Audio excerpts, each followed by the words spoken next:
In today's video, I'm going to teach you how to upload a PDF and link it to text or a button on your page. If you want visitors to quickly open or download a PDF from your website, this is a simple and effective way to do it. You can connect the file to either a piece of text or a button depending on how you want it to appear on the page. The process is nearly the same in both cases, and once you've done it, your audience will be able to access the file with just one click. Start by going to the page where you want the PDF link to appear. Then either highlight the text you want people to click on or select the button block if you're using a button instead.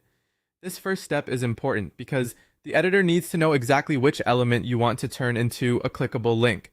Once your text or button is selected, click the link icon. This opens the linking options for that element. After that, click the gear settings icon. The gear icon gives you more control over the type of link you're adding, so this is where you'll go to connect a file instead of a regular web page. In the link settings, choose the file option, then click upload file and select the PDF from your device. Make sure you choose the correct version of your document before uploading, especially if you've made recent edits. It's a good habit to double check the file name so you know you're attaching the right PDF. After the upload is complete, you should see your PDF listed in the available files. Check the box next to the uploaded PDF to select it, then turn on the option to open a new window.